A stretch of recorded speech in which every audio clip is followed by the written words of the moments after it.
অত্যন্ত দুখ পাইছো আমি অত্যন্ত দুখ পাইছো আমি খবৰ পাই তৎকালে দৌৰি আহিছো আমি নথকাতে ইয়াত কোনো বেলেগ মানুহে নাছিলে কেৱল মাত্ৰ মিডিয়া আছিলে ইমান দুৰ্ভাগ্যজনক কথা অসমৰ প্ৰথম মহিলা নৰ্থ ইষ্টৰ প্ৰথম মহিলা বিশ্ব জয় কৰি আহিছে তথাপিও তাইক স্বাগতম কৰিবলৈ ইয়াত কোনো ব্যৱস্থাপনা নাই এছিয়াৰ ফালৰ পৰা চৰকাৰৰ ফালৰ পৰা প্ৰশাসনৰ ফালৰ পৰা কিমান দুৰ্ভাগ্যজনক কথা ভাবক ৰেড কাৰ্পেট দি তাক ভব্য স্বাগত কৰিব লাগিছে ঢোল পেপা গগনা বজাই তাক স্বাগত কৰিব লাগিছিল এই পৰিস্থিতিত তাই বিশ্ব জয় কৰি অহা ছোৱালী তাই কিন্তু বহুত ভাল তাই একদম হাঁহি মুখে ওলাই গৈছে কিন্তু অত্যন্ত দুখৰ কথা চাওক আমাক বহুত বেয়া লাগিছে সঁচাকৈ বেয়া লাগিছে একদম অসমৰ বিচিচিআই সভাপতি চাওক কিমান দুৰ্ভাগ্যজনক কথা তাই বিশ্ব জয় কৰি আহিছে গোটেই ৰাষ্ট্ৰপতি প্ৰধানমন্ত্ৰীক সাক্ষাৎ কৰি ইমান ধুনীয়া দিনটো আমি চাই আছোঁ টিভিত আৰু অসমৰ ভূমিত তাই আহি পাব কোনো খা খবৰ নাই অসম চৰকাৰেও কোনো গুৰুত্ব দিয়া নাই একেবাৰে দিয়া নাই এছিয়াই দিব লাগিছিলে ইয়াত অসম চৰকাৰে দিব লাগিছিলে ক্ৰিকেটৰ লগত সংলগ্ন বিভিন্ন সংঘ সংস্থাবিলাকে স্বাগতম জনাব লাগিছে এইটো প্ৰমোচনৰ সময় নতুন জেনেৰেশ্যনক ল'ৰা ছোৱালীবোৰৰ ক্ৰিকেটৰ প্ৰতি আগ্ৰহ বঢ়াবৰ কাৰণে খেলৰ প্ৰতি আগ্ৰহ বঢ়াবৰ কাৰণে তাইক যিমান ভালকৈ আপুনি উৎসাহিত কৰিব আজৰি সময়ত সন্মান দিলে নহ'ব নহয় আপুনি যিকোনো সময়ত আজৰি ফ্ৰী টাইম পাব তাইক মাতি কেনে কিবা গামোচা পিন্ধাব সন্মান দিব সেই সন্মানৰ কোনো মূল্য নাই তাই যে অসমৰ ভূমিত প্ৰথম ভৰি দিছে তাইক কি ধৰণে স্বাগতম হ'ব তাকে মুখ্যমন্ত্ৰীয়ে যি ধৰণে আগ্ৰহ দেখাইছিলে কিন্তু দুৰ্ভাগ্যজনক সেই আগ্ৰহটো কিন্তু প্ৰকৃতাৰ্থতে প্ৰতিফলন নহ'ল তাই তেওঁৰ আগ্ৰহটো কেৱল মাত্ৰ মিডিয়াৰ কথাই বুলি আমি অনুভৱ কৰিলোঁ চাওক একদম স্পষ্ট কথা তেওঁৰ কথাটো কেৱল মিডিয়াৰ কথা হয় প্ৰকৃতাৰ্থত ইয়াত কোনো প্ৰতিফলন নহ'ল তাইক কিন্তু ইয়াত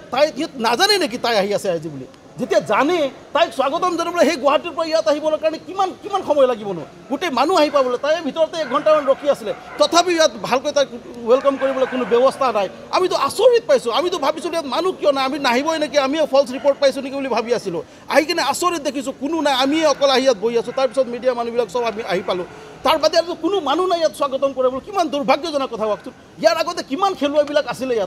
কিমান খেলুৱৈ ইয়াত আহিছিলে ৰেড কাৰ্পেট দি ভিতৰৰ পৰা একদম ঢোলে ডগৰে স্বাগতম কৰি লৈ অনা আমি দেখিছোঁ বিগত সময়ত ডান্স কম্পিটিশ্যনবিলাকত ছাকচেছ হোৱা মানুহবিলাককো ইয়াত একদম ভব্য স্বাগত কৰা আমি দেখিছোঁ কিন্তু দুৰ্ভাগ্যজনক কথা ভাবচোন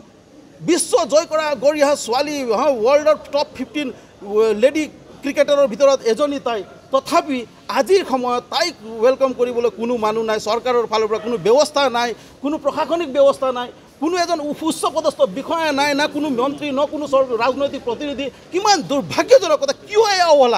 এই অৱহেলাটো কিয় আমি বুজি পোৱা নাই একদম অত্যন্ত আঘাত পাইছোঁ আমি সঁচাকৈ বহুত আঘাত পাইছোঁ মই নাজানো কি কথা আমি নাজানো ইমান আমি ঠেক মানসিকতাৰ কথা ক'ব বিচৰা নাই কিন্তু প্ৰতিফলন হৈছে কথাটো আমি ঠেক মানসিকতাৰ কথা ক'ব বিচৰা নাই কিন্তু কথাটো প্ৰতিফলন হৈছে একদম কান্দিব মন গৈছে মোক আমি ইমান মানে নিকৃষ্ট নে আমি ইমান মানে অৱহেলিত নে তাইক বিশ্ব জয় কৰা ছোৱালী এজনীক ৱেলকাম কৰিবলৈ কোনো মানুহ নাহে আচৰিত কথা নহয় কোনো দল সংগঠন কোনো ৰাজনৈতিক প্ৰতিনিধি নাই কোনো নাই কেৱল মাত্ৰ আহিছে আমি কেৱল গোৰ্খা ছাত্ৰকত আহি পালোঁ বুলি আমাৰ মাজতো আৰু কোনোৱে নাই ইয়াত ভাবকচোন আপুনি কিমান দুখ লাগিছে দুখ লাগিছে বহুত বেয়া লাগিছে এনেকুৱা হ'ব নালাগে কিন্তু একদম নালাগে আমি গোৰ্খাইজম কৰিব বিচৰা নাই সঁচা কথা ক'বলৈ আমি গোৰ্খাবাদ কৰিব বিচৰা নাই কিন্তু আমাৰ বাদে কিয় কোনো নাই এইটো আমাৰ কাৰণে দুখৰ বিষয় আমাৰ বাদে কিয় এছিয়াই ইয়াত এৰেঞ্জমেণ্ট নকৰিলে কিয় চৰকাৰে প্ৰশাসনে এৰেঞ্জমেণ্ট নকৰিলে তাক ৱেলকাম কৰিবৰ কাৰণে কিয় নকৰিলে আমাৰ প্ৰশ্ন হয়তো কিয় নকৰিলে তাক ৱেলকাম কৰিবৰ কাৰণে তাই অসমৰ গৌৰৱ নৰ্থ ইষ্টৰ গৌৰৱ যেতিয়া হয় তাক ৱেলকাম কৰি পৰ্যাপ্ত ইয়াত তাইক কিমান ধুনীয়াকৈ লৈ যাব লাগিছিল ইমান অকলশৰে দিছে কিমান দুৰ্ভাগ্যৰ কথা আপোনালোকে নিজে ভাবক মই ক'বলগীয়া কি কথা আছে আপোনালোকে নিজে চাওকচোন এই ধৰণে ৱেলকাম হয় নেকি বিশ্ব বিজেতাৰ আৰু আজৰি সময়ত তেখেতে কালি শংকৰদেৱ কলাক্ষেত্ৰত সম্বৰ্ধন কৰিব কোনো মূল্য নাই সেইটো সঁচা কথা ক'বলৈ গ'লে আজৰি সময়ত কৰা প্ৰেমৰ কোনো মূল্য নাই সময় ওলাব লাগিব প্ৰেম কৰিবলৈ সেই প্ৰেম হয় আজৰি সময়ত কৰা প্ৰেমক প্ৰেম বুলি নকয় আমাৰ স্পষ্ট কথা